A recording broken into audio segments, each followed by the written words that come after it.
Hello student, welcome to coaching classes. आज के class में हम लोग क्लास 10th के साइंस के 40 अति महत्वपूर्ण प्रश्न को देखेंगे जो एग्जाम में बार बार पूछे जाते हैं। आज का पहला सवाल है, प्रकाश के परावर्तन के कितने नियम होते हैं? तो प्रकाश के परावर्तन के दो नियम होते हैं। पहला, आपतन कोण परावर्तन कोण के बराबर होता है, और दूसरा, आपतित किरण, परावर्तित किरण एवं आपतन बिंदु पर डाला गया विलंब तीनों एक ही समतल में होता है। दूसरा प्रश्न, समतल दर्पण द्वारा बना प्रतिबिंब होता है। इसका आंसर होगा समतल दर्पण द्वारा बना प्रतिबिंब काल्पनिक होती है। तीसरा प्रश्न, दर्पण का सूत्र होता है। तो दर्पण का सूत्र होता है 1/f equal to 1/u plus 1/v एवं 1/f equal to u plus v upon u भी। इसलिए इसका आंसर हो जाएगा ऑप्शन सी, ए एवं बी दोनों सही है। चौथा प्रश्न, गोलीय दर्पण के फोकस दूरी f एवं वक्रता त्रिज्या r के बीच संबंध होता है। जनरली क्या होता है, f और r के बीच में दो संबंध होते हैं। पहला होता है फोकस बराबर वक्रता त्रिज्या बटा 2। दूसरा होता है वक्रता त्रिज्या बराबर 2 गुने फोकस। इसलिए चौथा प्रश्न का सही आंसर हो जाएगा ऑप्शन बी, r बराबर 2f। पांचवा प्रश्न, किसी लेंस द्वारा उत्पन्न आवर्धन का एसआई मात्रक होता है। तो लेंस के आवर्धन का एसआई मात्रक कोई नहीं होता, यह मात्रक विहीन होता है, इसलिए ऑप्शन ए हो जाएगा सही इसका। छठा प्रश्न, निम्न में किस लेंस की फोकस दूरी ऋणात्मक होती है? तो सही आंसर होगा अवतल अवतल लेंस का जो फोकस दूरी होती है ऋणात्मक होती है। सातवां प्रश्न, निर्वात में प्रकाश का वेग होता है। तो निर्वात में प्रकाश का वेग होता है 3 गुने 10⁵ किलोमीटर प्रति सेकेंड। इसका सही आंसर हो जाएगा, इसलिए इसका सही आंसर हो जाएगा ऑप्शन ए। आठवां प्रश्न, 1 एंगस्ट्रम का मान होता है। इसका सही आंसर हो जाएगा ऑप्शन ए, 10⁻−10 मीटर। नवा प्रश्न है, पुतली की साइज को कौन नियंत्रित करता है?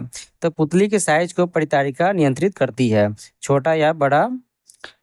10वां प्रश्न है, जो नेत्र निकट स्थित वस्तु को साफ नहीं देख पाता है वह किस दोष से पीड़ित होता है? इसका सही आंसर हो जाएगा ऑप्शन ए, दूर दोष से। इसमें एक और प्रश्न आता है कि जो वस्तु निकट की वस्तु को स्पष्ट देखता है एवं दूर की वस्तु को नहीं देख पाता है, तो उसमें होता है निकट दृष्टि दोष। 11वां प्रश्न, श्वेत रंग कितने रंगों के मेल से बना होता है? तो श्वेत रंग होता है 7 रंगों के मेल से बना होता है। जैसे सूर्य का प्रकाश, सूर्य का प्रकाश एक श्वेत प्रकाश है जो 7 रंगों से मिलकर बनी हुई है। 12वां प्रश्न, वायुमंडल में कौन सा वर्ण का अधिक प्रकीर्णन होता है? तो वायुमंडल में सबसे अधिक होता है नीले रंग का प्रकीर्णन एवं सबसे कम होता है लाल रंग का प्रकीर्णन। 13वां प्रश्न, विद्युत धारा का ऐसा मात्रक होता है। तो विद्युत धारा का ऐसा मात्रक होता है एम्पियर। 14वां प्रश्न, विभवांतर को किस यंत्र के से मापते हैं? तो विभवांतर को वोल्ट मीटर द्वारा मापा जाता है। 15वां प्रश्न है, कौन विद्युत का सबसे अच्छा चालक होता है? तो विद्युत का सबसे अच्छा चालक चांदी होती है। 16वां प्रश्न, चाल का प्रतिरोध बढ़ता है। तो चाल का प्रतिरोध बढ़ेगा जब उसमें ताप बढ़ाएंगे तो उसका प्रतिरोध क्या होता है, बढ़ जाता है। 17वां प्रश्न, किसे धारावाहिक सीधी लंबी प्रणालिका के भीतर चुंबकीय क्षेत्र होती है?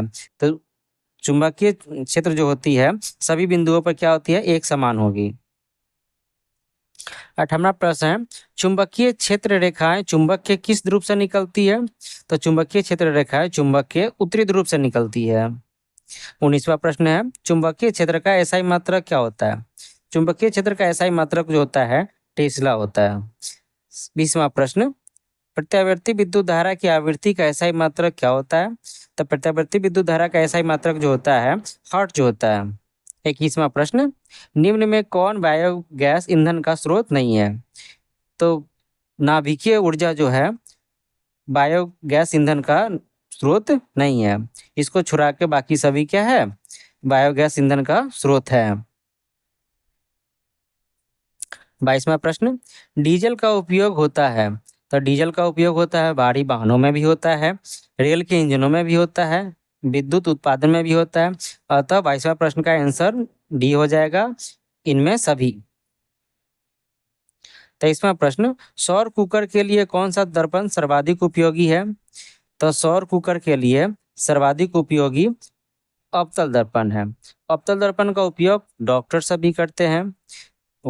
वैसे डॉक्टर करते हैं जो आंख, नाक और गले का इलाज करते हैं।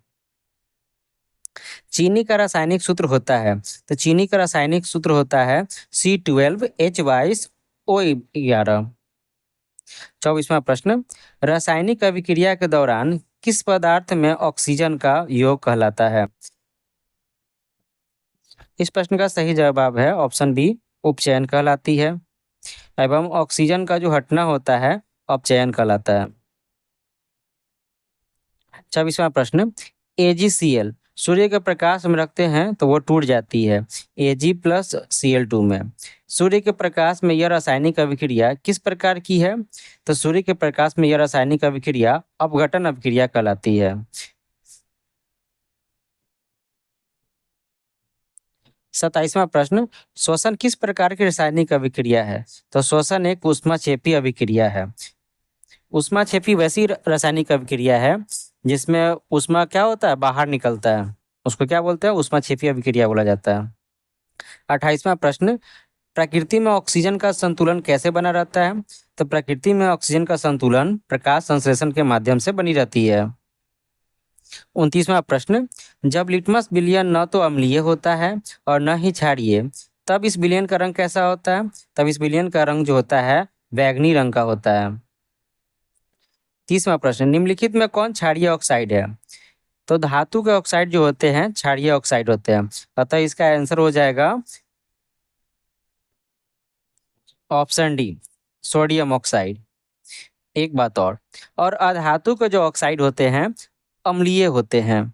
ठीक है। 31वां प्रश्न, कोई विलयन लाल लिटमस को नीला कर देता है, तब इस विलयन का पीएच मान होगा? तो इस विलयन का पीएच मान जो होगा 10 होगा। 32वां प्रश्न, दही में कौन सा अम्ल पाया जाता है? तो दही में जो होता है टाटरिक अम्ल पाया जाता है। हमसे पूछा जाएगा अगर कि दही में कौन सा जीवाणु पाया जाता है, तो दही में लैक्टोबैसिलस नामक जीवाणु पाया जाता है। 33वां प्रश्न, टूथपेस्ट कैसा होता है? तो टूथपेस्ट जो होता है क्षारीय होता है। और टूथपेस्ट का क्या काम है? टूथपेस्ट का जो काम है मुंह में जो अम्लीयता है उसको कम करना। 34वां प्रश्न, बेकिंग सोडा का रासायनिक सूत्र होता है? तो बेकिंग सोडा का रासायनिक सूत्र जो होता है NaHCO3 होता है, ऑप्शन ए। 35वां प्रश्न, संगमरमर का रासायनिक सूत्र क्या होता है? संगमरमर का रासायनिक सूत्र जो होता है CaCO3 होता है, ऑप्शन ए। 36वां प्रश्न, साधारण ताप पर फास्फोरस का अणुसूत्र है? तो साधारण ताप पर जो फास्फोरस का अणुसूत्र होता है P4 होता है। 37वां प्रश्न, एक्वा रेजिया मिश्रण में HCl और HNO3 का अनुपात क्या होता है? तो HCl और HNO3 का अनुपात जो होता है 3:1 होता है। 38वां प्रश्न, निम्नलिखित में से किसे चाकू से काटा जा सकता है? तो लिथियम जो है चाकू से काटा जा सकता है। इसके अलावा सोडियम और पोटेशियम दो ऐसा धातु है जिसको चाकू से काटा जाता है। 39वां प्रश्न, सोना का परमाणु संख्या कितना होता है? सोना का परमाणु संख्या होता है 79। अगर हमसे पूछेगा सोना का अणुसूत्र क्या होता है, तो सोना का अणुसूत्र होता है Au। 40वां प्रश्न, हीलियम कैसा तत्व है? तो हीलियम एक अक्रिय तत्व है। Thank you.